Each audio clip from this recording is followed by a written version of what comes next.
mianatra eo tongotrao.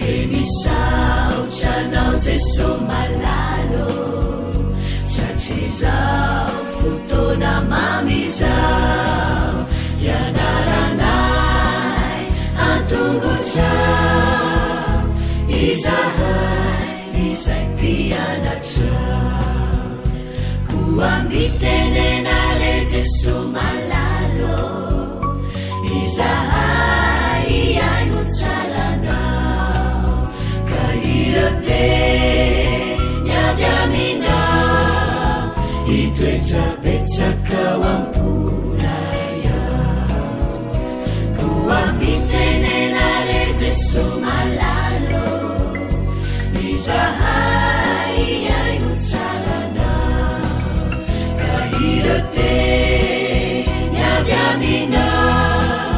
itwechapechakawampunaya irate nyavyamina itwechapechakawampunaya.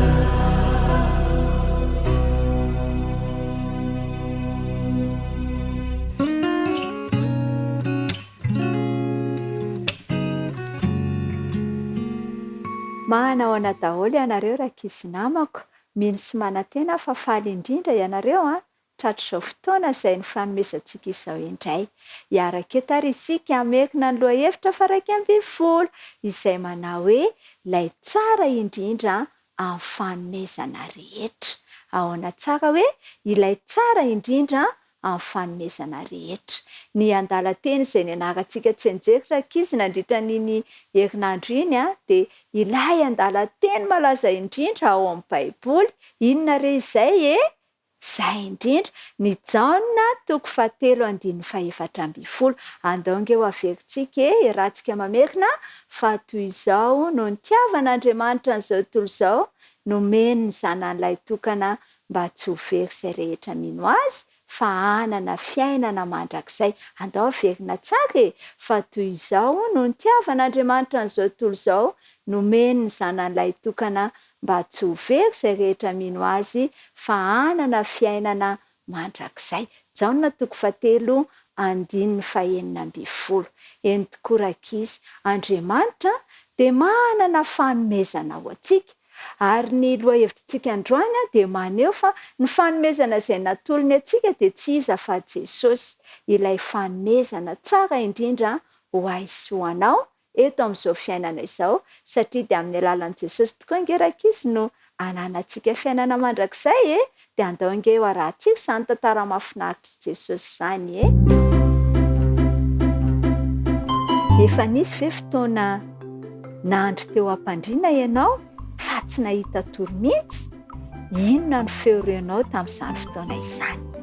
Hidada sy neny tany amin'ny efitrano hafa ve?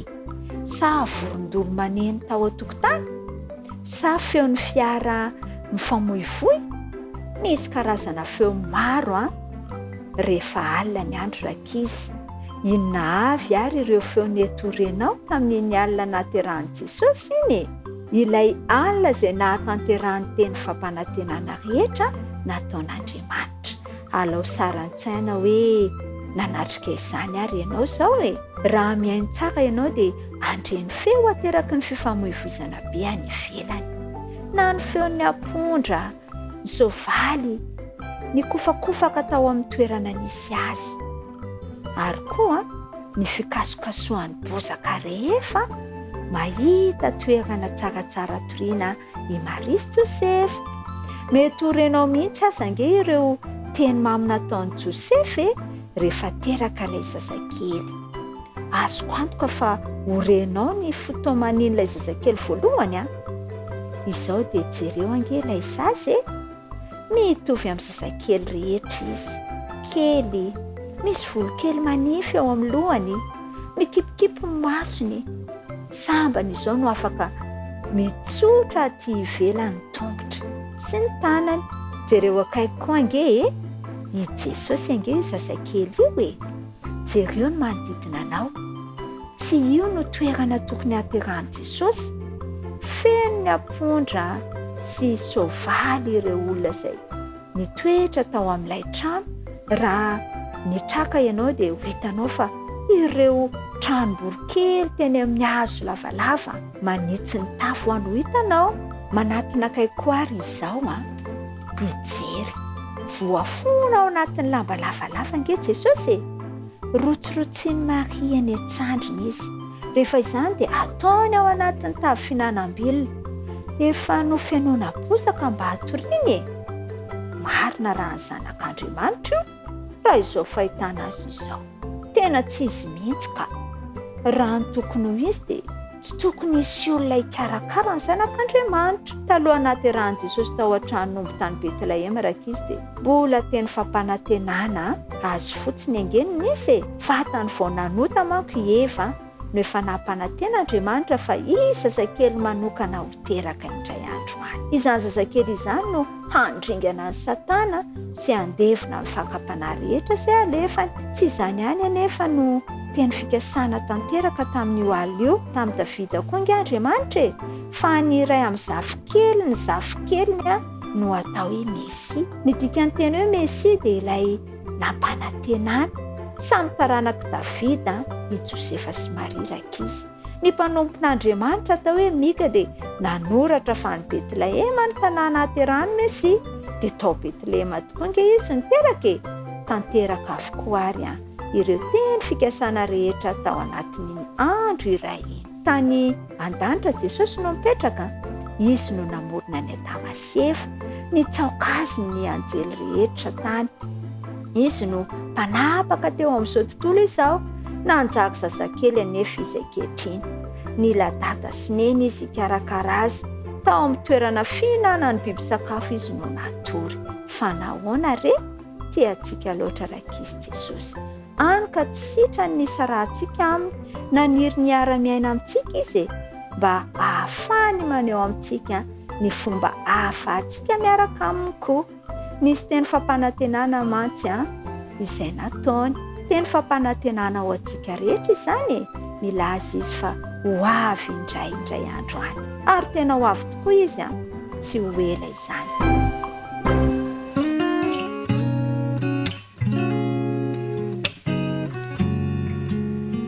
Miarabantsika tanora zandry indray ary. Lesona fa 12 indray no andeha iarahantsika mamerina sy mamintana amin'ity anio ity. Alefantsika aloha ny lohateny sy ny tsenjery. Inoko fa haintsika tsara izany ndao ary. Ny findramonina tety amintsika. Tsy anjery dia hitantsika ao amin'ny Jaona toko voalohany 2:4. Ary ny teny dia tonga nofo kanonina tamintsika. Ary hitanay ny voninahiny dia voninahitra miendrika ho an'ilay tokana avy tamin'ny ray sady feno fahasoavana sy fahamarinana. Izay ny tsenjerintsika. Tonga tokoa tiry tanora namako ny farany taona, volana farany indrindra amin'ny taona dia ny volana Desambara. Dia fantatritsika hoe inona ny zavatra tena resahana sy ny famoivoy rehefa tonga tokoa ny fotoana toy izao. Miresaka ny nahaterahan'i Jesosy avokoa ny olona rehetra ary atao fety izany. Ary ho anao, inona ny zavatra tsapanao raha miresaka makasika an'izany ny olona rehetra? Nitondra fitodiana manokana teo amin'i Jesosy ve? Ny fahenoanao ny olona rehetra izay miresaka izany. Tao anatin'ny lesinantsika, i Jaona dia nandinika manokana mahakasika an'i Jesosy. Ary tiany mihitsy ny manoratra mahakasika an'i Jesosy. Dia hijoro vavolombelona izy. I Jaona ilay mpianatra malala, ilay nifanerasera tamin'i Jesosy, ilay nijery akaiky an'i Jesosy ary nahita ny toetran'i Jesosy. Nahafantatra an'i Jesosy fa ilay Andriamanitra velona i Jesosy Kristy. Ary tsy andriny mihitsy ny nanoratra sy ny milaza amin'ny hafa ny mahakasika ny momba an'i Jesosy. Rehefa teo am-panoratana mahakasika an'izany izy a, dia nahafinaritra azy ndraiky io ny nilaza tamin'ity fotoana ity fa i Jesosy a no ilay Andriamanitra nifindra monina tetỳ amintsika.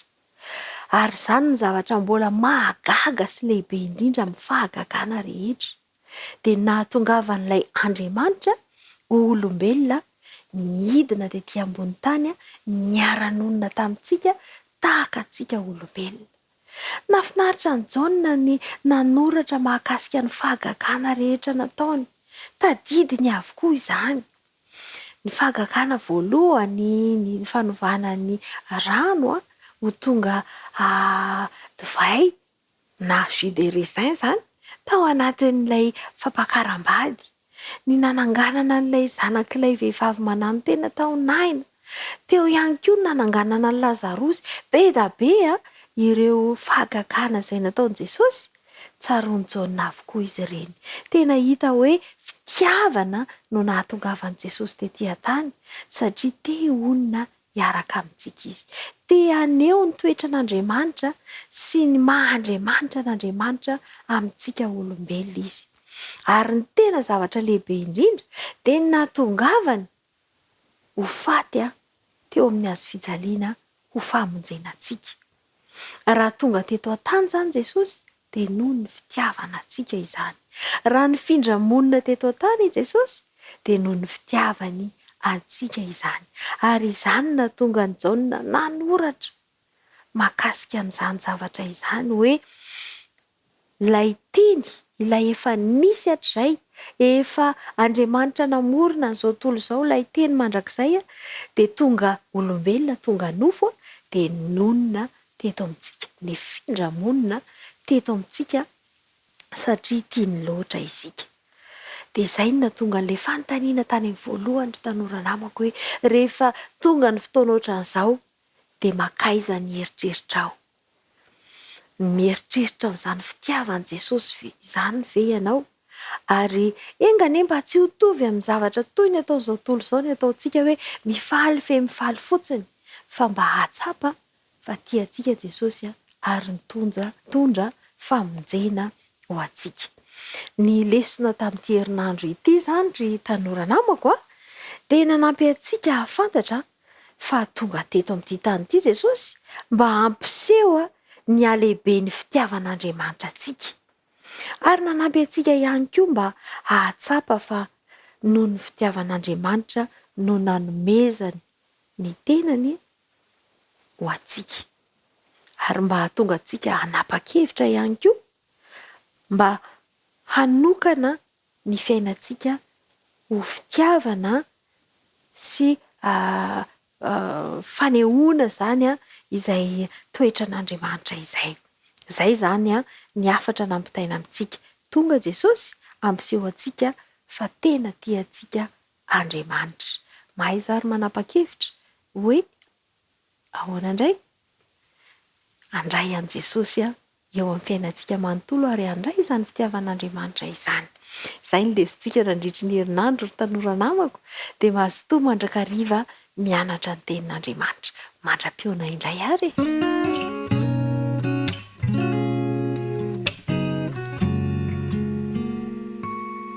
Raha ny tanora manontany rehetra indray natratra izao fotoana izao izay amerianantsika ny lesona faha 12 izay niarantsika tamin'ny herinandro iny, izay mitondra lohateny hoe ny teknôlôjia sy ny kristianina. Ny teknôlôjia sy ny kristianina. Ny tsenjery dia amin'ny Romana 12:12 rahantsika mamerina izany. Ary aza manaraka ny fanao izao tontolo izao fa miovà amin'ny fanaovozana saina hamantarana ireo ny sitrapon'Andriamanitra dia izay tsara sady ankasitrahana no marina. Dia verisika indray mandeha. Ary aza manaraka ny fanao izao tontolo izao fa miovà amin'ny fanaovozana ny saina hamantarana ireo ny sitrapon'Andriamanitra dia izay tsara sady ankasitrahana no marina. Raha miresaka teknôlôjia isika dia tena tsy afaka miala ao anatin'izany isika amin'izao vanim-potoana izao. Raha teo aloha rehefa mijery tele ireo ray aman-drenitsika teo aloha ireo dia tele maitso fotsy no nijerena, sary maitso fotsy ary ny habean'ny tele dia ngeza tokoa. Fa ankehitriny dia efa lasa fisaka ny tele jerena, azo ahantona eny amin'ny rindrina ary amin'ny lokony faran'izay tsara. eo ihany koa ny finday. Taloha dia tsy maintsy telefona nisy fil nampiasaina tao an-trano ary ao an-trano ihany ny afaka mampiasa izany. Fa amin'izao vanim-potoana izao kosa n'aiza toerana misy ianao dia afaka mitondra n'izany finday izany ianao ary afaka mampiasa an'izany. Ao anatin'izany ohatra mety ahafahanao mifandray amin'izao tontolo izao ao anatin'ny segondra vitsy. Raha toa ray aman-drentsika ka tsy maintsy nandeva taratasy tany amin'ny paositra teo aloha dia amin'izao fotoana izao efa tsy izany intsony, mivoatra ny fiainana ary ny teknôlôjia no anton'izany ka tsy afa-miala amin'izany ny kristianina tsirairay. Fa ao anatin'izay indrindra dia misy fanapa-kevitra tsy maintsy raisina satria tsara maro ny zavatra tsara hita amin'ny teknôlôjia kanefa ao anatin'izany ihany koa raha tsy mahay manao safidy isika dia mety hanimba antsika ireny teknôlôjia izay ampiasaina ireny.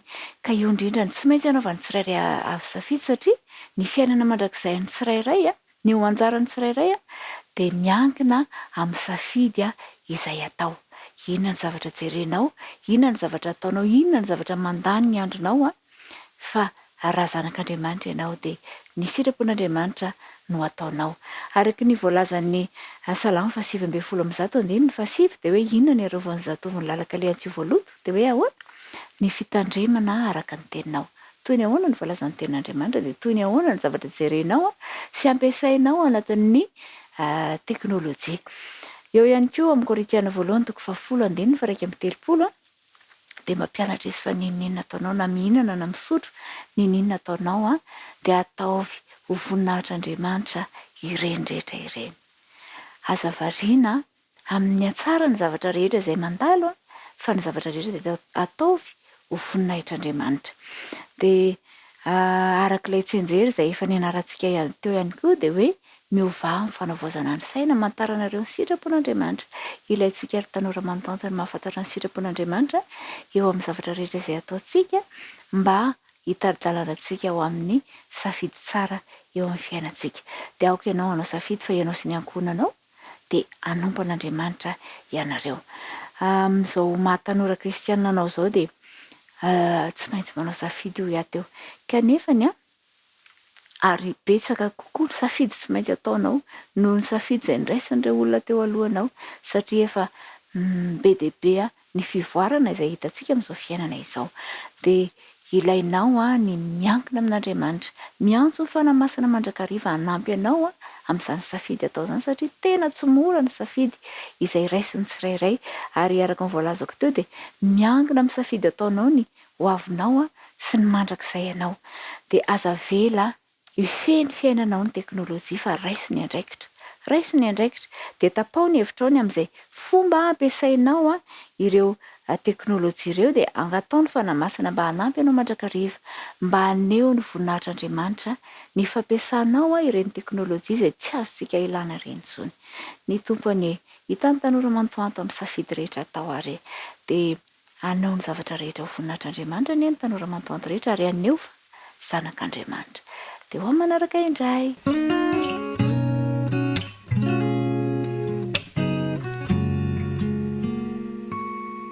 Dia faly tafaraka amintsika zatovo namana indray amin'ity sabata ity. Miarabantsika rehetra tratra ny sabata ary tsarovo mandrakariva.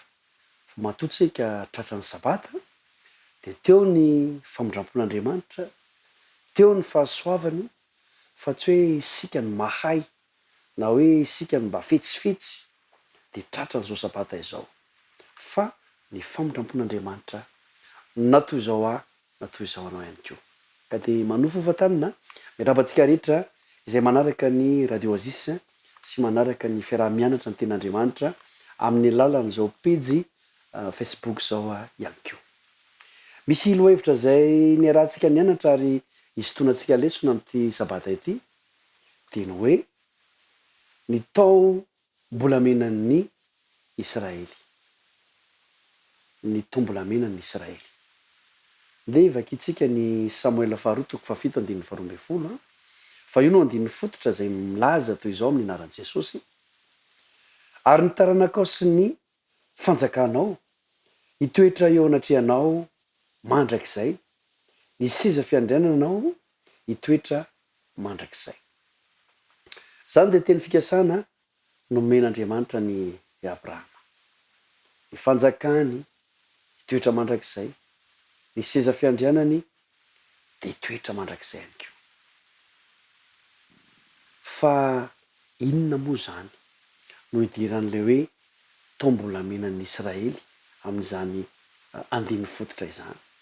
Ny idirany de zao, ireto zanak'Israely reto zay nitarihan'ry Abrahama dia nandalo toe-javatra nampalahelo, nandalo toe-javatra mafy, kanefa kosa nisy fotoana de nandalo am'izany hoe tombolamena zany ny zanak'Israely satria tanteraka ny teny fikasana zay nampanantenan'Andriamanitra.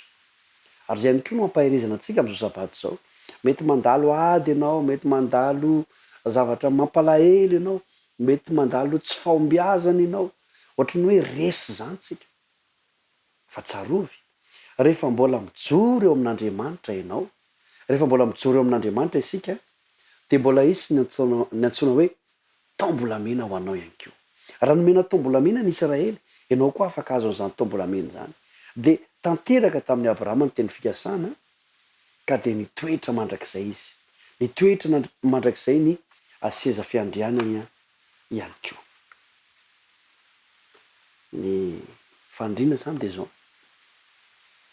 mba hery isika raha toa ka misy fiaretana am'izao tsika miteny zao, fa ho avy ny fotoana mba ho tanterahan'Andriamanitra ny teny fikasany. Satria taty aoriana rehefa jerena ny tantara de tonga firenena mahery sy mamena maso ary atahoran'ny firenena manodidina azy ny zanak'Israely, ny taranak'Abrahama. De mba ho zany koa ny ianao. Indray andro any, tsy haiko hoe rovina, fa mba ho lasa mahery ianao, manana maizy azy, ary mba atahoran'ny firenena hafa, zany hoe mba manaiky ianao ny olona rehetra satria niova ianao, nivoatra ianao, ny tsara ianao. De samy mahery ary tanora namako, fa toy izay raha toa ka mba hoe fitenitsika fo indray ny lesona tokony tsoahina tamin'ity lohahevitra ity, mba manaraka indray azy.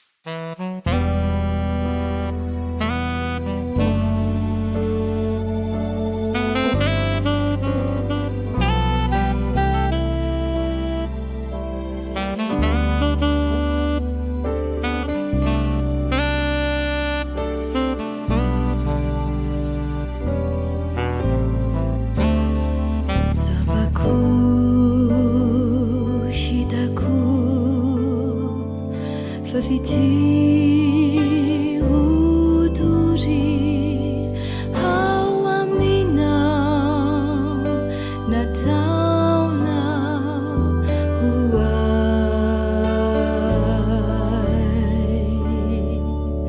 rijai rifanai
hibe ny fitantanana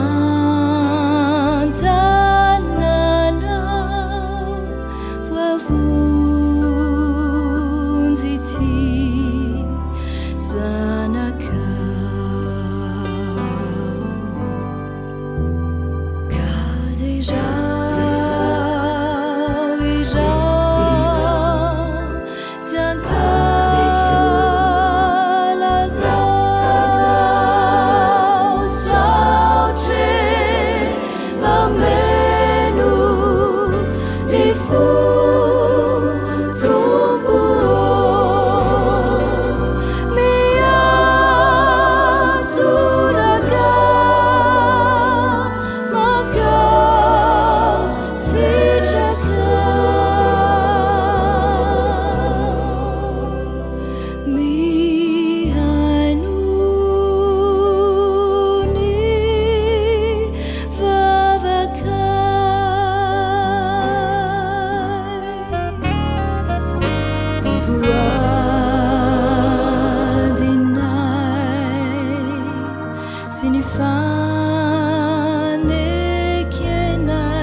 feno fifaliana ny fo afaka miona finaritra aminao indray a ato anatin'ny fandaharantsika herinandro faraiky amin'ny folo a zay nomenina ny lohateny hoe mamita hiraka amin'ireo zay tsy mbola nandreny afatra no anaovantsika jeritodika anio fizarana faharoa io a satria fa loha hevitra nojerentsika tamin'ny herinandro lasa zany hoe mamita hiraka amin'ireo zay tsy mbola nandreny afatra izany ao amin'ny Matthieu toko fahadimy folo ka ny andininy fahavalo amby roapolo no andininy zay ny famantarantsika teto anatrany herinandro manao hoe dia namaly Jesosy ka nanao tamin'ny hoe raha vehivavy lehibe ny finoanao tongava aminao arak'izay irenao dia sitrana ny zanany vavy tamin'izay ora izay. Matthieu toko fahadimy folo ka ny andininy fahavalo amby roapolo. Raisinay ho fifaliana sy tombontsoa ny araka hivavaka aminao milohany anaovantsika an'izay fintin'ny herinandro fa araka ambin'ny folo izay.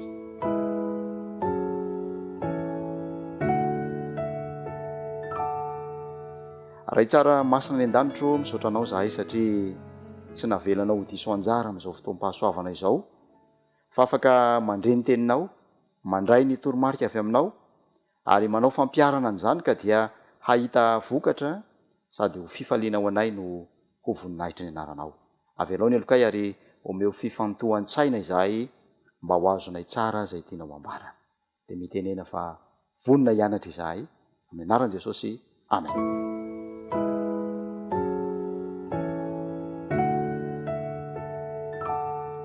raha ny antotanisana voaka ny firena mikambana tamin'ny taona 2014 dia ny 5 isanjato ny mponina eto ambonin'ny tany dia mipetraka an-tanan-dehibe avokoa.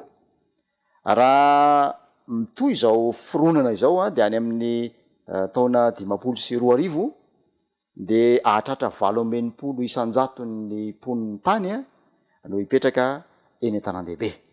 Zany hoe raha natateraka n'ilay baiko manao hoe hitoron'ny filazantsara amin'ny olombelona rehetra zany sika dia vondron'olona tsy azo iodivirana ny mponina an-tanan-dehibe. Manana iraka zay ampitaina amin'ireo mponina an-tanan-dehibe isika, koa fanambo lehibe alohantsika ny hoe ahoana ny fomba hanatrarana azy ireo eo amin'ny toerana misy azy, manoloana ny firoborobony ny teknôlôjia, manoloana nyreo rotoroto sy azakazaka an-tanan-dehibe zay fantatritsika rehetra fa mandreraka ny mponiny tany. De namaly Jesosy ka nanao taminy hoe raha vehivavy lehibe ny finoanao, tonga avy aminao rakisirenao de sitrana ny zanany vavy tamin'izay ora izay. Toy ny nataon'ny Israely fahiny dia nataon'Andriamanitra honina eo anivon'ny fahavalotsika ihany koa isika. Tamin'izany dia fahavalo ara-batana ny natrehina, fa ankehitriny kosa dia ara-panahy ny ady izay ataotsika. Tamin'izany dia vahoaka aringana no nanoloana ny Israely, fa ankehitriny dia vahoaka hovonjena sy ho baboina ho an'ny Kristy no manodidina antsika. Mafy ny ady amin'ireo tanan-dehibe izay hiatrehana olana maro amin'izao fotoana izao, eo ny fahasiman'ny tontolo iainana izay ateraky ny fivoavan'ny toetrandro, mampikaikaiky ny rehetra satria na ny toetrandro izay iainana izay miteraka tsy fahasalamana, na ny fiovavan'ny toetrandro izay miteraka fitotonganan'ny vokatra, dia saika mampikaikaika ny valalabe mandry izany. Eo ny farim-piainana ambony sy ambany loatra, eo ny fanavakavahana amin'ny endriny isan-karazany, eo ny fanindraindrana firenena lehibe, eo ny faneriterena amin'ny fafana ara-pivavahana sy ny fanehoan-kevitra, zay zava-misy tsy takona fenina rahantsika rehetra miaina amin'izao fotoana izao. Tsy azo ialana fa tsy maintsy miray amin'ireo zay tiatsika ho baboina ho an'ny Kristy ihany koa isika, dia ireo mponina an-tanan-dehibe izany. Miany isam-batan'olona Andriamanitra ary miany vahoaka rehetra izy. Isan'ny iraka izay atao ny fanatrarana ny vahoaka, ataontsika anaty farankososina, eo amin'ny toerana izay misy azy, eo amin'ny kolotsaina izay misy azy, eo amin'ny firehana sy ny fironana izay mamatotra azy, tsy azo mialana. Any an-tanan-dehibe, toerana izay feno vahoaka antapitrisany, vahoaka izay tsy fantatritsika endrika, kanefa tsy maintsy anehoantsika ilay mpiandry lehibe izay tia azy mba hovonjena. Raha mijery ny fanandraman'i Jesosy isika dia mahita fa niditra tany amin'ny faritry Tiro sy Sidona izy, faritra izay hafa tanteraka ny kolotsaina nisy tany, toerana izay akaikin'ny ranomasina Mediterane ary ny famoivoizan'ny varotra ny ranomasina sy ny fifanakalozana lafo vidy isan-karazany. Ankoatran'izay, toerana izay feno tempoly nisy Andriamanitra isan-karazany, Andriamanitra sampy izany, kanefa dia nidiran'i Jesosy izany. Toetsaina manahoana no niatrehan'i Jesosy an'izany. Naniry fifandraisam-panekena mandrakariva tamin'ny fiarahamonin'olombelona rehetra Andriamanitra. Tsy niahy ny amin'ny famonjenan'ny Israelita ihany izy, fa naniry ihany koa ny tarany fahasoavany mamonjy ho amin'ny firenena rehetra tamin'ny alalan'ny Abrahama. Genesis 2:20, ny andininy voalohany hatramin'ny andininy 13. Ny fiantsonan'i Abrahama ho fitahiana ho an'ny firenena rehetra dia manondro fa ny fampidirana an'ireo firenena reo ao amin'ny drafim-panavotan'Andriamanitra dia tsy fanapaha-kevitra tampotampoka tsy akory, fa efa drafitr'Andriamanitra matipaika mba ho tanterahany vahoakany amin'ireo taranaka sy firenena izay manodidina azy. Raha mijery sika ao amin'ny Mateo 5:20 dia mitantara ny amin'ilay vehivavy iray Kananita zay mampapetra manontaniana hoe inona marina moa ny firazanan'ity vehivavy ity, Grika sa syrofenisianina satria raha mampitany fanambarana ataony matio ao matio toko fahadimy folo andinny faharoambyroapolo sika sy ny marika toko fahafito andinny fa enina ambyroapolo dia hitatsika fa samihafa ny fanambarana ny firazanan'io vehivavy io nanotratra ny filazantsara ny matio tamin'ny fetreretana fa jiosy no mpamaky ny filazantsarany raha toka ny eritreritra kosa i marika fa romanina ny mpamaky izany ary de samy nampiasa ny voambolana samy hafa zany izy mirahalahy hanatrarana ireo mpamaky ny filazantsarany ny fanambarany marika nefa dia mazava tsara ny fiavian'ity vehivavy ty siro fenisianina samy te anantitrantitra izy reo lahy fa vahiny teo amin'ny Israely ty vehivavy ty ary mba azon'izy ireo matakatra ny antony nanaovan'i Jesosy any vehivavy io ho toy ny namalin'ny fangatahany dia izao no azo ambara tsy natao an'ny vondron'olona manokana iray fa mahafoka ny rehetra mandrakotra ny olona rehetra amin'ny firenena sy ny fokom-pirenena rehetra ny filazantsarany Jesosy Kristy any amin'ny tanan-dehibe tsiraray avy dia misy vondron'olona tsy ao an-tsaintsika akory ny fampirahara aminy angamba mety noho ny fivavahany zay hafa noho ny antsika mety noho ny fiaviany zay mahatonga ny tenitsika tsy de hifanakaiky na tsy hifankahazo loatra mety amin'ny alalan'ny fomba mampanaonina noho ny fironan'izy ireo amin'ny herisetra mety ho noho ny fahantrana ihany koa zay lasa vato misakana sy antsana manelanelana ny mpitondra hafatra sy ny ampitank-hafatra izany rehetra izany dia tsy nataon'i Jesosy ho zava-dehibe fa dia tonga izy avy any amin'ny faratampony ny voninahitra sy ny laza no nanetry tena ka tonga olombelona mahantra ary akoatran'izay dia novonoina sy nalambaraka mba hahatonga antsika rehetra ho azo vonjena amin'ny alalan'ny fahasoavany gaga ny mpianatra ny fekeny Jesosy ny finoan'ilay vehivavy ao amin'ny Matio toko fahadimy folo andinny fahavalo ambyroapolo manao hoe tongavo aminao arak'izay rinao niaiky ny finoany ty vehivavy ty i Jesosy ary mpiara-mianatra namana ny afatra ampitaina ho antsika de izao vonjeo ny very na iza izy na inona fiheveratsika azy ho an'ny Petera manokana dia nila fotoana izy nahafahany nanaiky sy napiatrany zany fahamarinany zany ary tsy maintsy nanindry mandry azy ny fanahy masina ny akeny fa tsy maintsy mitondra ny afatra ny famonjena ho an'ny jentilisa izy ao amin'ny asan'ny apôstôly toko 10 manomboka ely amin'ny 7 no ahitantsika n'izany tantara izany manasa antsika maky an'izany raha manana fotoana kely isika ny antso ho antsika de izao aoka ho fahazavana eo amin'ny olona isika nandritra ny asa fanompony mantsy Jesosy dia ny fanena tamin'ny olona tsy manam-pinoana be dehibe kanefa mahafaly ihany koa ny mahita sy manamarika fa nahita finoana tamin'ny olona tsy nampozina ihany koa izy misy no nanambarany Jesosy ny hoe kely finoana na tsy manam-pinoana ary isan'ny voalaza tamin'izany ny tanàna ny aviny any amin'ny tanàna izay nahaterahany Jesosy zany ny Lazareta marika toko 9 reo tanyana zay nitoriany teny ihany koa marika Matio toko 10 ny mpiaino azy ao amin'ny Matio toko 7 eny fa na de reo apôstôly ny aza ao amin'ny Matio toko 9 ka ny 9 kanefa mahafinaritra fa nahita finoana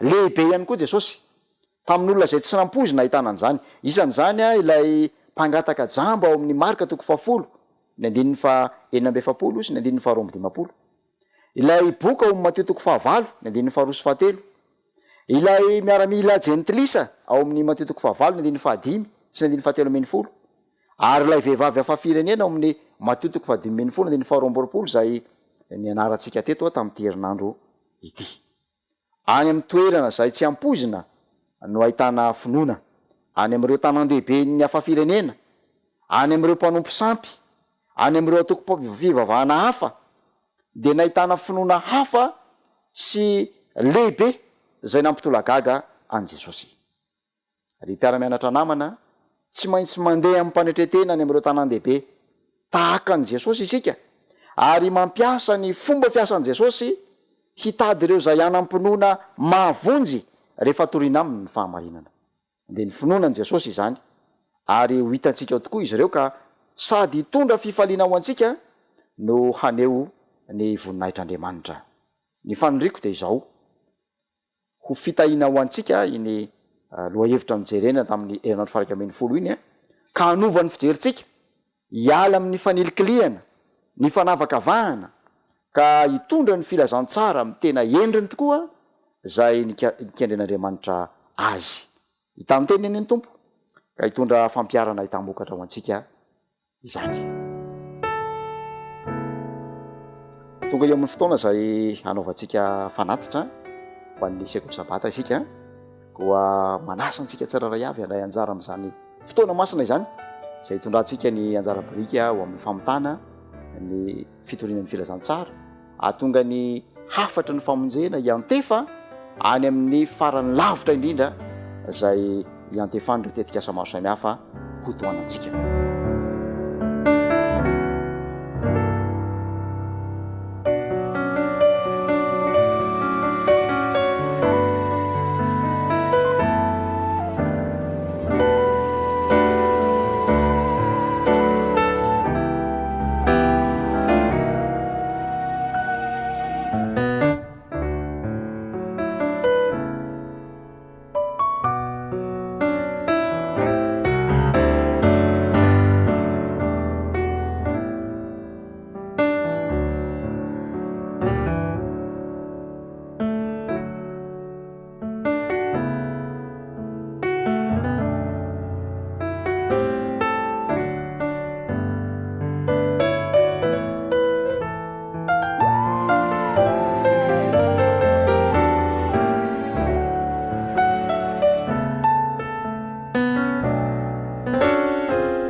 Vavaka isika aray tsara sady be fitiavana any an-danitro misaotra anao zahay satria novanginao tamin'ity fotoana ity nosokafanao ny sainay tahaka ny petera ka noresenao lahatra izahay fa mila mamita iraka any amin'ireo zay tsy mbola tratry ny filazantsara. Tompo omeo anay ny fitiavana tao amin'i Jesosy ny fanetretenany ahafahanay manolo tena feno sy tanteraka amin'izany asa masina zay naniranao izany ka hitondra famonjena any amin'ny farany tany amin'ny fokom-pirenena sy ny samihafa fiteny ary ny olona rehetra izahay amin'ny alalan'ny fijoroana vavolombelona sy ny fampiasana ny fomba fiasan'ny Kristy izay mahatratra ny olona eo amin'ny toerana misy azy. Mino izahay fa hitondra vokatsoa ny asanao izany ho voninahitra ny anaranao amin'ny anaran'i Jesosy ny angatana ny vavaka. Amen.